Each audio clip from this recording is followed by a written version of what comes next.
በሰሜን ሀገራችን ክፍል ሰላም ከጠፋ ከራርሟል። በአማራ በገጠር ወረዳዎች ትምህርት የለም። አመራር ይሞታል። ዜጎች ስጋት ላይ ናቸው። የምድርም የአየር ውጊያ አለ። ኦሮሚያ የተሻለ ነገር ቢኖርም አመራር ይሞታል። የደህንነት ስጋቱ አሁንም አለና ዘላቂ ሰላም ማምጣት አልተቻለም። የመንግስት ቁርጠኝነት ከንግግር ባለፈ በተግባር ቢገለጽ። የትግራይ ሁኔታ ማዕከላዊ መንግስት እልባት ለምን አይሰጥም? ህወሓት እስከ መቼ ሰላም እየነሳ ይኖራል? የስልጣን ሱስ የትግራይ ህዝብ እረፍት በመንሳት ሰላም እንዳይኖር የፕሪቶሪያ ስምምነት እየጣሱ ይገኛል። አደብ እንዲገዙ መደረግ አለበት ብዬ አምናለሁ። መንግስትም ማስተናገድ ያለበት በፕሪቶሪያ በተፈረመው መሰረት ነው። ተደራዳሪው የፌዴራል መንግስት ጨምሮ ብልጽግና ጨምሮ በትግራይ የሚንቀሳቀሱ ኃይሎች ያካተተ ክልሉ የሚመራው ጤነኛ አደረጃጀት መፈጠር ያለበት ይመስለኛል። ክቡር ጠቅላይ ሚኒስትር ይህንን የእርሶ ትኩረት የሚሻ ይመስለኛል። ፕሪቶሪያ በሚመለከት ፕሪቶሪያ ታሪካዊ ስምምነት ነው። ለብዙዎች ልምድ የሚሰጥ ስምምነት ነው። ያለቀ ጦርነት ያሸነፍነውን ጦርነት ነው አቁመን ሰላም ያመጣ ነው። ለሰላም ያለንን ከፍተኛ ጉጉት በኢትዮጵያ ታሪክ ውስጥ ማንም ሰው ቢያገላብጥ መንግስት እየተዋጋ እያሸነፈ መቀሌ ለመቆጣጠር አንድ ቀን ሁለት ቀን ሲቀረው ለሰላም ድርድር አይቀመጥም። የለም በኢትዮጵያ ታሪክ ውስጥ ለምን ሆነ?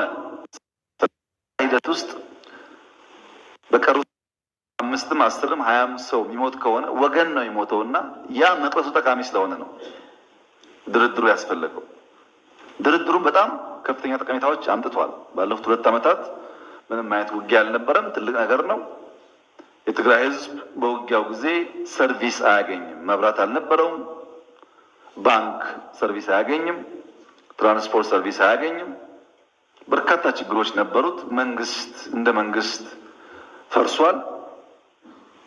ያን መልሶ የሚያቋቁምና ቤዚክ ሰርቪሶች ፕሮቫይድ የሚያደርግ ኢንትሪም አስተዳደር መፈጠሩ በጣም ጠቃሚ እና ውጤታማ ተደርጎ ይወሰዳል።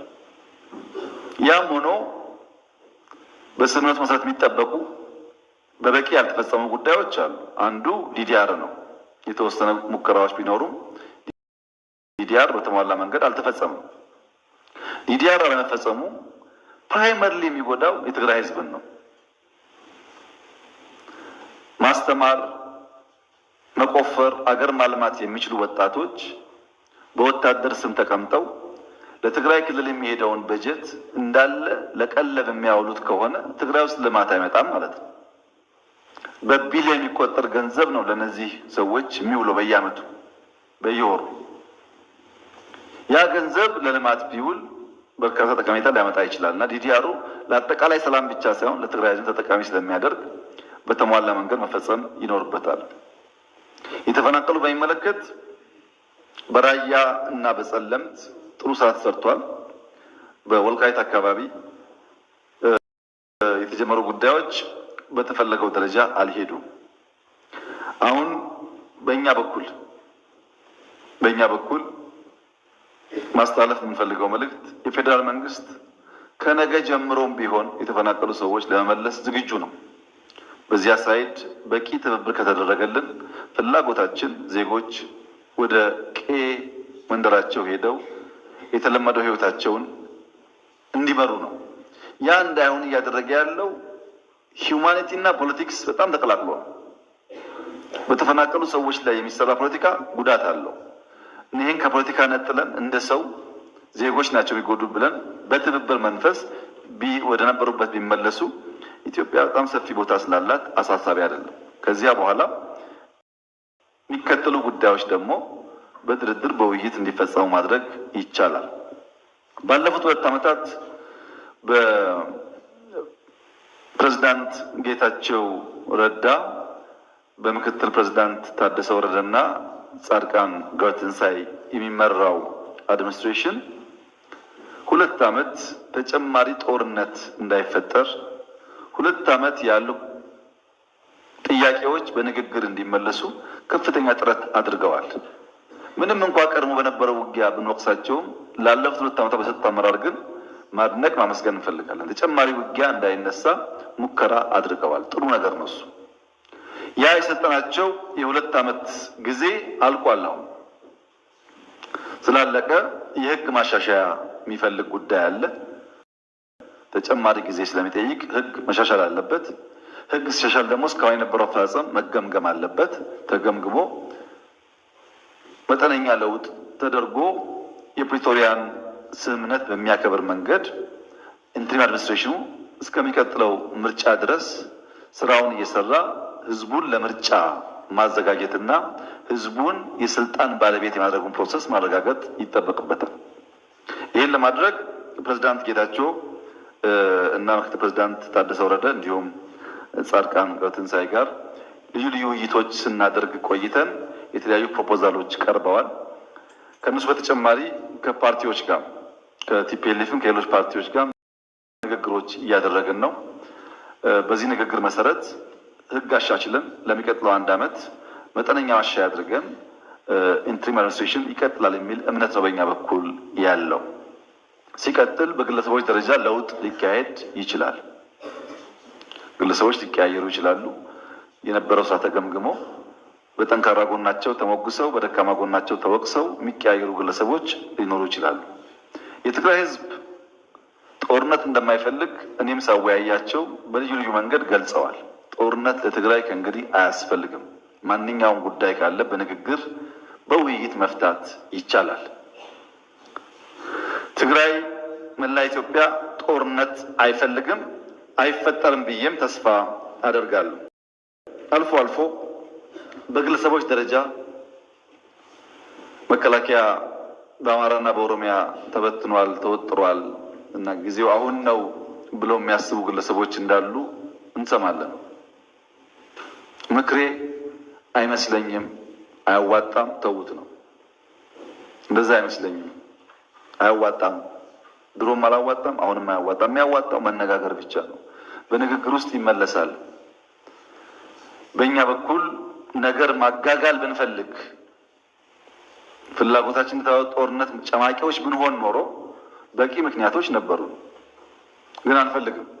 ከሰላማ ከእያንዳንዷ ቀን ስለምናተርፍ አብዝተን የምንሰራው ለሰላም ነው እና በትግራይ ያለው ሁኔታ በንግግርና በውይይት በቅርቡ ከገመገምን በኋላ የሚቋቋመው መንግስት እስከሚቀጥለው ምርጫ የተሻለ ስራ እንደሚሰራ በተለይም ዲዲአሩን የተፈናቀሉ በመመለስና የህዝቡ የልማት ጥያቄ በመመለስ የበኩሉ ሚና እንደሚጫወት ተስፋ ይደረጋል። ከሁሉም ኃይሎች ጋር እየተነጋገርን ነው።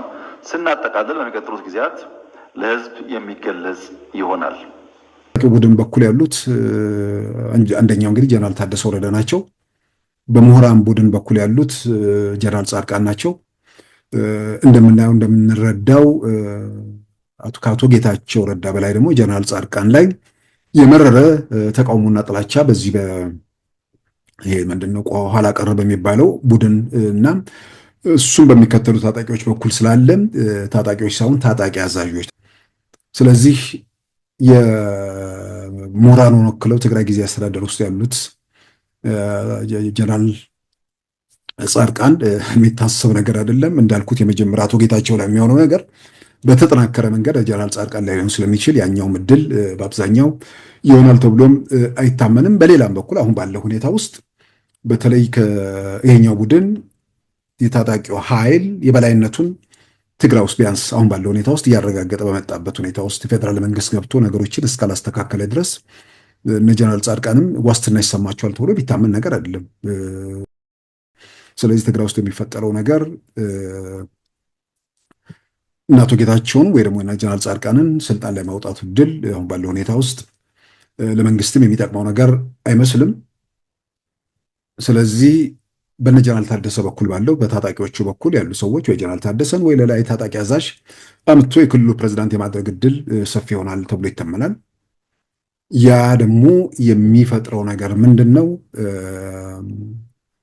የዶክተር ደብረጽዮን ቡድን ከስልጣን ውጭ ማሰብ የሚችል ቡድን አይደለም። ስልጣን ጋር ተያይዞ ወይ ከወንጀል መሸሽ ይፈልጋል ወይ ስልጣን ጋር ተያይዞ ስልጣን የሚያስገኘውን ክብርም ጥቅምም ማግኘት ይፈልጋል። በእነዚህ ምክንያት አቶ ጌታቸውን ስለሄዱ ጀነራል ታደሰ ስለመጡ ይስማማል ማለት አይደለም። ለተወሰነ ቀናት ዝም ሊል ይችላል።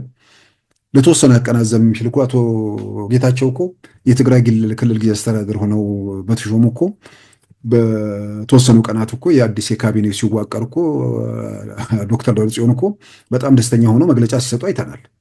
ይሄ በትግራይ ቴሌቪዥን ጭምር የተላለፈ ነገር ነው። በውስጣቸው ይዘው የሚያደርጉት ነገር ነው፣ እያደቡ ማለት ነው። እነ ጀነራል ታደሰም በተመሳሳይ ነገር ቢፈጸም እያደቡ የተወሰነ ጊዜ ሊቀጥሉ ይችላሉ። ያው ግን የተወሰነ ጊዜ ደግሞ ለኢትዮጵያ መንግስት ይጠቅመዋል። ምንም ጥያቄ ውስጥ የሚገባ ነገር አይደለም። ግን እያደቡ ሄደ የሆነ ነገር ላይ ሲደርሱም ቢያንስ ታጣቂውን ቡድን ሁለት ቦታ መክፈል ነገርም ስለሚኖር ያም ለኢትዮጵያ የሚጎዳ ነገር አይደለም። በተለይ ይሄ ኋላ ቀር የሆነ የታጣቂ አዛዦች ያሉበት ቡድን መከፈሉ በብዙ ለትግራይ እፎይታ ነው። ይሄ ምንድነው የሆነን ነገር ለማድረግ ያለው አቅምና ውሱንነት እንትን ማለቱ መዳከሙ ለመላላክም ወይ ደግሞ ጉዳይ ለመፈጸም ያለውን እድልም ስለሚያጠብ ያም እንትን ስለሚል ታጣቂ አዛዦቹ አካባቢ ላይ ሰዎች መሾማቸው በብዙ መልኩ ለኢትዮጵያ መንግስትም የሚጠቅመው ነገር እንደሆነ ይታመናል። ስለዚህ እነ ዶክተር ደብረጽዮን ይሆናሉ ተብሎ አይጠበቅም። እነ አቶ ጌታቸውም እነ ጀነራል ጻድቃንም የመውደድ ዕድላቸው በጣም ዝቅ ያለ ነው። ስለዚህ በታጣቂዎቹ አዛዦች በኩል ያሉ ሰዎች ሊሆኑ ይችላሉ፣ ወይ ደግሞ በምሁራኑ በኩል ከጀነራል ጻድቃን ውጭ የሆኑ ሰዎችን ወደ ስልጣን የማምጣት ነገር ሊኖር ይችላል። ግን በምሁራኑ በኩል የሚመጡ ሰዎችም እነ ጀነራል እነ አቶ ጌታቸው እነ ዶክተር ደብረጽዮን ሊቀበሏቸው ስለማይችሉ የማይቀበሏቸውን ታጣቂዎቹን መድቦ ታጣቂዎቹን መክፈል የሚቻልበት ሁኔታ መፍጠሩ ምንም ይሄ የሚታይ የሚዳሰስ ነገር ስለሆነ በማናቸውም ሁኔታ ይሄ ለመፈጠር እድሉ ሰፊ ነው።